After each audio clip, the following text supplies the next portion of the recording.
നമസ്കാരം. സത്യം പറഞ്ഞാൽ ശശി തരൂർ എന്നുള്ള വ്യക്തി അദ്ദേഹം രാജ്യത്തിന് വേണ്ടി സംസാരിക്കുന്നതിനും മറ്റു കാര്യങ്ങൾക്കുമായിട്ട് പോയ വാർത്തയും അതിന്റെ വിശദാംശങ്ങളൊക്കെ നമ്മൾ കഴിഞ്ഞ ദിവസം കണ്ടു. അതിനു മുൻപ് അദ്ദേഹം മാധ്യമ പ്രവർത്തകരുമായി സംസാരിച്ചു. യുണൈറ്റഡ് സ്റ്റേറ്റ്സിൽ അടക്കമുള്ള രാജ്യങ്ങളിൽ ഇന്ത്യയുടെ വിശദീകരണം നൽകാൻ പോകുന്ന ഡെലിഗേറ്റുകൾക്ക് നേതൃത്വം കൊടുക്കുന്നത് ശ്രീ ശശി തരൂർ, ഡോക്ടർ ശശി തരൂർ MP ആണ്.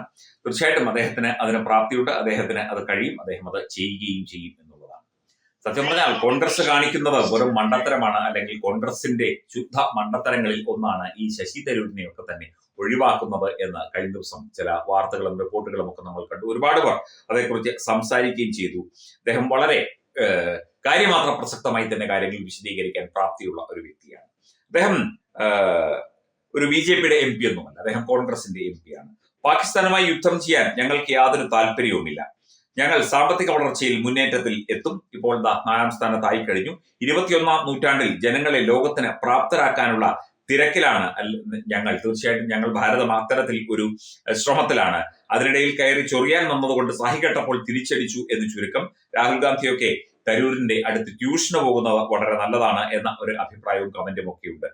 തീർച്ചയായിട്ടും അദ്ദേഹത്തിന്റെ വാക്കുകൾ നമുക്കൊന്ന് ശ്രദ്ധിക്കാം. എത്ര പക്വമായ, എത്ര കൃത്യമായ കാര്യങ്ങളാണ് അദ്ദേഹം വിശദീകരിക്കുന്നത്, അദ്ദേഹം പറയുന്നത്, അദ്ദേഹം പറഞ്ഞു കൊടുക്കുന്നത്. ഇദ്ദേഹത്തെയൊക്കെ തന്നെ ഒരു മാതൃകയാക്കിക്കൊണ്ട് കോൺഗ്രസിന് ഇത്രയും ബുദ്ധിജീവി എന്നൊക്കെ പറഞ്ഞാൽ അദ്ദേഹത്തിനുള്ള വിശേഷണം വളരെ കുറഞ്ഞു പോകും. അഡ്വക്കേറ്റ് ജയശങ്കറൊക്കെ അദ്ദേഹത്തെ ബുദ്ധിജീവി, കോൺഗ്രസിന്റെ ബുദ്ധിജീവി എന്നൊക്കെയാണ് വിളിക്കുന്നത്. അദ്ദേഹം ബുദ്ധിജീവി ഒന്നുമല്ല. അദ്ദേഹം ഒരു കൃത്യമായ മനുഷ്യൻ ചെയ്യേണ്ട കാര്യങ്ങൾ അദ്ദേഹത്തിന്റെ കഴിവും പ്രാപ്തിയും ഉപയോഗിച്ച് ഒരു രാജ്യത്തിന് വേണ്ടി ചെയ്യുന്നു എന്നത് നോക്കി മനസ്സിലാക്കേണ്ടതാണ്, കണ്ടു മനസ്സിലാക്കേണ്ടതാണ് എന്നാണ് അദ്ദേഹത്തിന്റെ വാക്കുകളിൽ നിന്ന്, ഹ്രസ്വമായ വാക്കുകളിൽ നിന്ന് നമുക്ക് മനസ്സിലാക്കുന്നത്. We are not interested, and we still remain absolutely clear that we are not interested in warfare with Pakistan. We would much rather be left alone to grow our economy and pull our people into the world that they're getting ready for in the 21st century.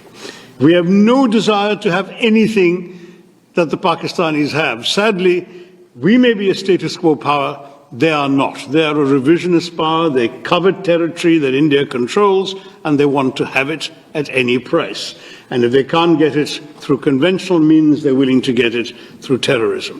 That is not acceptable to us, and that's really the message that we are here to give all of us, all of you in this country and elsewhere. We are determined now that there's got to be a new bottom line to this. We have tried everything, international dossiers, complaints to sanctions committee, diplomacy, even this joint investigation attempt, everything has been tried. Pakistan has remained in denial. There has been absolutely no conviction, no serious criminal prosecution, no attempt to dismantle the terror infrastructure in that country and the persistence of safe havens. So from our point of view, this is it. You do this, you're going to get this back. And we have demonstrated with this operation that we can do it with a degree of precision and with a degree of restraint that the world, we hope, will understand. We have a right to self-defense. We've exercised that right. We have not done so irresponsibly, and we have not done so in a way that would have warranted a wider conflagration. That's really the message I wanted to give you all. അദ്ദേഹത്തെയൊക്കെ ശരിക്കും കോൺഗ്രസ്സുകാർ പൂവിട്ട് പൂജിക്കണം.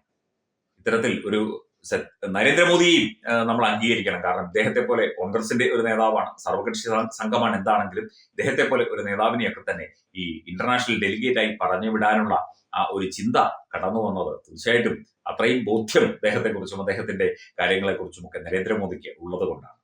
തരൂർജിക്ക് എന്തായാലും ഒരു big salute കൊടുത്തേ പറ്റൂ. ഈ ഒരു അവസരത്തിൽ കൊടുത്തേ പറ്റൂ.